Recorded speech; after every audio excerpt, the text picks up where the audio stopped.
प्रधानमंत्री ने आज नई दिल्ली में केंद्रीय अन्वेषण ब्यूरो के हीरक जयंती समारोह का किया उद्घाटन।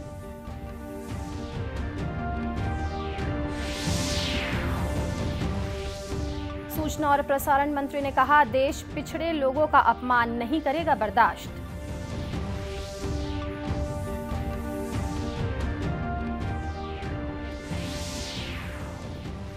दूसरी G20 रोजगार कार्य समूह की बैठक आज से गुवाहाटी में शुरू।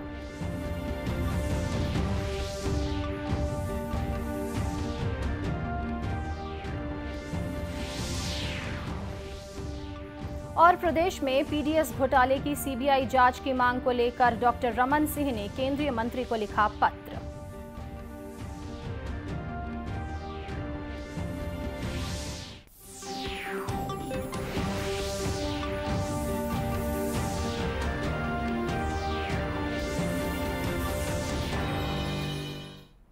नमस्कार, आप देख रहे हैं दूरदर्शन समाचार। मैं हूं अमृता शर्मा और अब समाचार विस्तार से।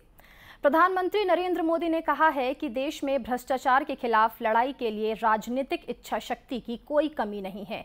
आज नई दिल्ली में केंद्रीय अन्वेषण ब्यूरो के हीरक जयंती समारोह का उद्घाटन करते हुए प्रधानमंत्री ने सीबीआई से कहा है कि वह भ्रष्टाचार के खिलाफ कार्रवाई करने में कोई संकोच न करे।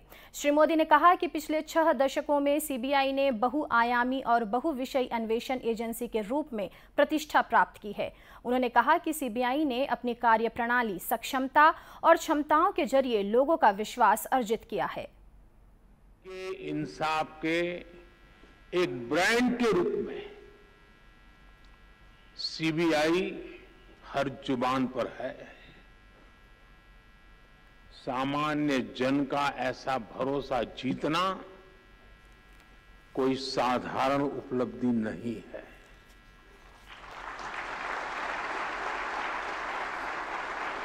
और इसके लिए पिछले 60 वर्षों में जिन ने योगदान दिया है, इस संगठन में रहे सभी अधिकारी, सभी कर्मचारी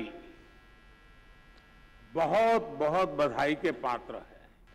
आपने जो चिंतन शिविर किया है, इसका उद्देश्य भी अपने आप को अपग्रेड करना, अपने आप को अपडेट करना और इसमें पुराने अनुभवों से सीख लेते हुए भविष्य के रास्ते निकालने हैं, निर्धारित करने हैं। प्रधानमंत्री ने सीबीआई के 18 अधिकारियों को विशिष्ट सेवा के लिए राष्ट्रपति का पुलिस पदक प्रदान किया। प्रधानमंत्री ने ब्यूरो के 3 अधिकारियों को सर्वोत्कृष्ट अन्वेषण अधिकारी के स्वर्ण पदक से भी सम्मानित किया। इस अवसर पर प्रधानमंत्री ने शिलांग, पुणे और नागपुर में सीबीआई के नवनिर्मित कार्यालय परिसरों का उद्घाटन भी किया। उन्होंने केंद्रीय अन्वेषण ब्यूरो के हीरक जयंती समारोह के सिलसिले में स्मारक डाक टिकट और स्मारक सिक्का भी जारी किया। प्रधानमंत्री मोदी ने सीबीआई के ट्विटर हैंडल का भी उद्घाटन किया है। सूचना और प्रसारण मंत्री अनुराग सिंह ठाकुर ने आज कहा कि देश पिछड़े लोगों का अपमान बर्दाश्त नहीं करेगा। बजट सत्र के दूसरे चरण में विपक्षी दलों की ओर से जारी विरोध प्रदर्शन के मुद्दे पर उन्होंने कहा कि ऐसा लगता है कि कांग्रेस पार्टी के लिए एक परिवार देश और संसद से अधिक महत्वपूर्ण है। संसद भवन के बाहर संवाददाताओं से बात करते हुए श्री ठाकुर ने आरोप लगाया कि कांग्रेस नेता राहुल गांधी बार बार पिछड़े लोगों का अपमान कर रहे हैं। नरसिम्हा राव जी, पी चिदम्बरम जी, डी शिव कुमार जी, कांग्रेस के कई नेता भ्रष्टाचार के अन्य मामलों में इनके इस्तीफे हुए। क्या कांग्रेस कभी किसी के साथ कदमताल करती कोर्ट गई? क्या एक परिवार संसद से ऊपर, संविधान से ऊपर, सुप्रीम कोर्ट या न्यायालयों से ऊपर, क्या वो देश से ऊपर है? हम बार बार यही कहते हैं, कांग्रेस के लिए फैमिली फर्स्ट है, नेशन लास्ट है। राहुल गांधी जी कांग्रेस के एक सांसद हैं, पूर्व अयोग्य घोषित किए गए। इसलिए कितने अयोग्य सांसदों के साथ पूर्व में कांग्रेस चली? क्या पीवी नरसिम्हा राव जी, पी चिदम्बरम जी, डी शिव कुमार जी, ये भी उसी श्रेणी में थे, इनसे तो ऊपर ही थे। क्या उनके साथ कांग्रेस ने कदमताल की, उस दबाव बनाने का काम किया, डराने का काम किया? क्या हो हल्ला किया? क्या संसद सत्र को नहीं चलने दिया? एक परिवार के लिए ही सब कुछ क्यों? ये कांग्रेस की पोल खोलता है कि इनको केवल एक परिवार प्यारा है, लेकिन पिछड़ों का अपमान करना जारी है। पिछड़ों से माफी मांगना नहीं चाहते हैं। कोर्ट में अपील उसी समय कर सकते थे, नहीं किया। ये कांग्रेस पिछड़ों के अपमान में पहले भी लगी थी, आज भी लगी है। डराने दबाने का काम गांधी परिवार को बचाने के लिए किया जा रहा है। इससे बड़ा दुर्भाग्य और क्या होगा। श्री ठाकुर ने कहा कि कांग्रेस पार्टी इस पर क्षमा मांगने के बजाय लगातार दबाव बनाने की कोशिश कर रही है। दूसरी G20 रोजगार कार्य समूह की बैठक आज गुवाहाटी में शुरू हो गई।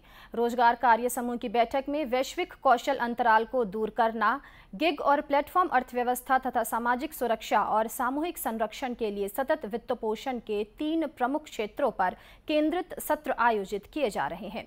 बैठक में भाग लेने के लिए गुवाहाटी में विदेशी प्रतिनिधियों, 19 सदस्य देशों और अतिथि देशों के सदस्य पहुंचे हैं।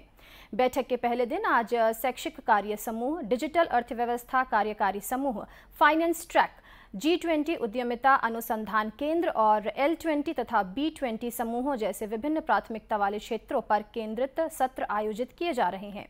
पैनल चर्चा के बाद महाबाहु ब्रह्मपुत्र रिवर हेरिटेज सेंटर में सांस्कृतिक कार्यक्रम आयोजित किए जाएंगे। कल के सत्रों में मसौदा मंत्री स्तरीय घोषणा, गिग और प्लेटफॉर्म अर्थव्यवस्था तथा सामाजिक सुरक्षा पर विचार विमर्श शामिल होगा। बुधवार को समापन दिवस पर सामाजिक संरक्षण के सतत वित्त पोषण और वैश्विक कौशल अंतराल को दूर करना, इस विषय पर सत्र आयोजित किए जाएंगे। भाजपा के राष्ट्रीय उपाध्यक्ष और पूर्व मुख्यमंत्री डॉक्टर रमन सिंह ने केंद्रीय खाद्य मंत्री पीयूष गोयल को प्रदेश में सार्वजनिक वितरण प्रणाली के तहत राशन आवंटन में हुए भ्रष्टाचार के संबंध में पत्र लिखा है। डॉक्टर सिंह ने राजनांदगांव में पत्रकारों से बातचीत करते हुए कहा कि उन्होंने केंद्रीय मंत्री को पत्र लिखकर राशन घोटाले के सीबीआई जांच की मांग की है। पीडीएस का घोटाला छत्तीसगढ़ का आज तक के इतिहास का सबसे बड़ा घोटाला है, क्योंकि गरीब के चावल का निवाला छीनने वाला काम है और ये गरीबों के चावल में डाका डालने का काम है। और इसके आंकड़े विधानसभा में इसकी पूरी जानकारी जब दी गई थी, खाद्य विभाग के डाटाबेस, बड़ा साफ शब्दों में बताना चाहता हूँ, खाद्य विभाग का डाटाबेस, और उसमें जो दर्ज था 1,65,000 मीट्रिक टन चावल, और ज़िले में जो डाटाबेस है दोनों में 96,000 मीट्रिक टन, 1,65,000 और 96,000, इसका मतलब 68,900 मीट्रिक टन चावल, यानी संचालनालय के रिकॉर्ड में और ज़िले के रिकॉर्ड में अंतर आ रहा है। 68,000 मीट्रिक टन चावल 600 करोड़ का कहाँ गया? अब इसमें पूरी तरीके से फूड इंस्पेक्टर को डाटा एंट्री करना चाहिए था अपनी, और उसकी जानकारी संचालनालय को दिया जाना चाहिए था। अब फूड इंस्पेक्टर बोल रहे हैं हमने हर जानकारी संचालनालय को दी है। इसका मतलब है कि डायरेक्टरेट की जानकारी में ये सारे घोटाले जो लगातार 1 साल से चल रहे हैं उनकी जानकारी में था, मगर कार्रवाई नहीं की। डॉक्टर सिंह ने कहा कि यह प्रदेश में अब तक का सबसे बड़ा घोटाला है। भारत में कोरोना संक्रमण के मामले तेजी से बढ़ रहे हैं। जनवरी 2022 में तीसरी लहर के बाद से पिछले 7 दिनों में संक्रमण सबसे तेज दर से बढ़ा है। भारत में शनिवार को 3,800 से अधिक नए मामले दर्ज किए गए, जो 6 महीने में सबसे अधिक दैनिक मामले हैं। कोरोना वायरस के सबसे ज्यादा मामले केरल में सामने आए हैं। इसके अलावा गोवा, दिल्ली, हिमाचल प्रदेश, पंजाब, हरियाणा, गुजरात और उत्तर प्रदेश में मामलों में उछाल देखा गया। कर्नाटक और तमिलनाडु में भी संक्रमण के मामले बढ़े हैं, जबकि तेलंगाना में गिरावट देखी गई। वहीं प्रदेश में भी कोरोना संक्रमित मिलने लगे हैं। वर्तमान में प्रदेश में कोरोना संक्रमण की पॉजिटिविटी दर 4.14% है। बीते 24 घंटों के दौरान प्रदेश भर में 532 सैंपलों की जांच की गई, जिसमें 22 में कोरोना संक्रमण की पुष्टि की गई है। इस समय प्रदेश में कोरोना के 113 सक्रिय मामले हैं। वहीं प्रदेश में 14 जिलों में कोरोना के एक भी सक्रिय मरीज नहीं मिले हैं। राष्ट्रीय ग्रामीण आजीविका मिशन बिहान के तहत देश भर में महिलाएं विभिन्न स्वरोजगार मूलक कार्यों से जुड़कर आत्मनिर्भर बन रही हैं। यह योजना प्रदेश में भी सफलतापूर्वक संचालित किया जा रहा है। जांजगीर चांपा जिले के नवागढ़ विकासखंड के खोखसा खैरा गांव की स्व सहायता समूह की महिलाएं भी बिहान योजना के तहत गोबर से गमला और दिया बनाकर अच्छा लाभ कमा रही हैं। समूह की महिलाओं ने बताया कि वे गमला और दिया बनाने के लिए गोबर, पीली मिट्टी, चूना और भूसा का उपयोग करती हैं। उन्होंने बताया कि इस गमले की नर्सरी में अच्छी मांग रहती है क्योंकि इन गमलों में लगे पौधे आसानी से रोपे जा सकते हैं। रोपने के बाद गमला खाद का भी काम करता है। महिलाओं ने बताया कि गोबर का एक गमला बनाने में 7 रुपए की लागत आती है। दिया बनाते हैं तो हम दिया गमला बनाते हैं, अच्छा से गोबर और माटी सब मिलाते हैं, भूसी मिलाते हैं, पीली मिलाते हैं, अब सब संगी बनाते हैं अच्छा से। अब हम बिक्री करते हैं। समूह का नाम है सूर्यमुखी स्व सहायता समूह महिला समूह। हम गमला दिया बनाते हैं, गोबर के दिया बनाते हैं, गमला बनाते हैं और मिट्टी और भूसी और गोबर हम से करके दिया बनाते हैं और गमला बनाते हैं और बढ़िया हम बना के बिक्री। मैं खेती बाड़ी करत रहे हूँ। अब जय बिहान में जुड़े हैं तो शासन द्वारा दिया गमला बनाए के मशीन मिले है और ओला मन बेचे बिक्री करत हैं। बिहान की परियोजना अधिकारी शोभा वर्मा ने बताया कि इन महिलाओं को गमला और दिया बनाने के लिए मशीन उपलब्ध कराई गई है। पंचसूत्र का पालन करते हुए बैठक कार्यवाही अपना नियमित बचत करते हुए अपना समूह का अच्छे से कार्रवाई कर रहे थे। इसके बाद इन लोगों की एक्टिविटी को देखते हुए शासन के द्वारा इन लोगों को जिला पंचायत के माध्यम से गोबर का गमला और दिया बनाने का मशीन उपलब्ध कराया गया। पहले ये दीदी लोग केवल समूह में जुड़े थे और अपना बचत जमा कर रहे थे और उससे पहले लोग केवल खेती बाड़ी तक सीमित। इस तरह बिहान योजना यहां महिलाओं को स्वावलंबी बनाने के साथ साथ पर्यावरण संरक्षण में भी अहम भूमिका निभा रहा है। और अब कुछ खबरें जिलों से। केंद्रीय जेल रायपुर से कल छोटे अपराधों के लिए सजा काट रहे 66 बंदियों को रिहा किया गया। जेल परिसर में लगे वृहद लोक अदालत में 107 प्रकरण की सुनवाई की गई। इन प्रकरण का निराकरण करते हुए बंदियों को रिहा करने के आदेश जारी किए गए।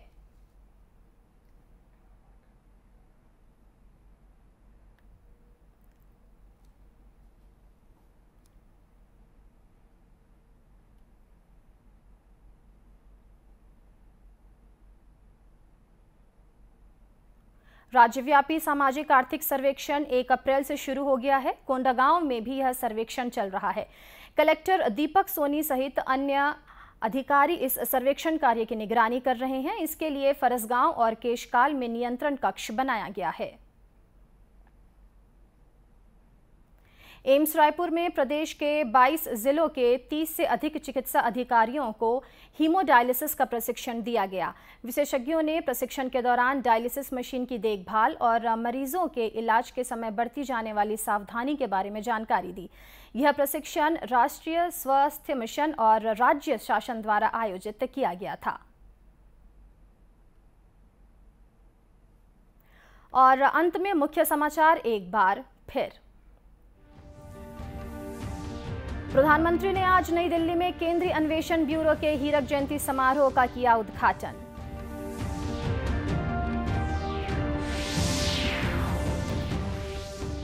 सूचना और प्रसारण मंत्री ने कहा, देश पिछड़े लोगों का अपमान नहीं करेगा बर्दाश्त।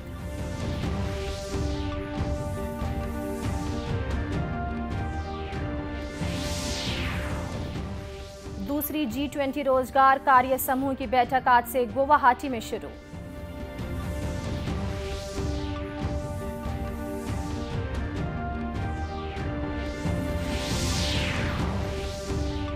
और प्रदेश में पीडीएस घोटाले की सीबीआई जांच की मांग को लेकर डॉक्टर रमन सिंह ने केंद्रीय मंत्री को लिखा पत्र। इसी के साथ यह समाचार बुलेटिन समाप्त हुआ। नमस्कार।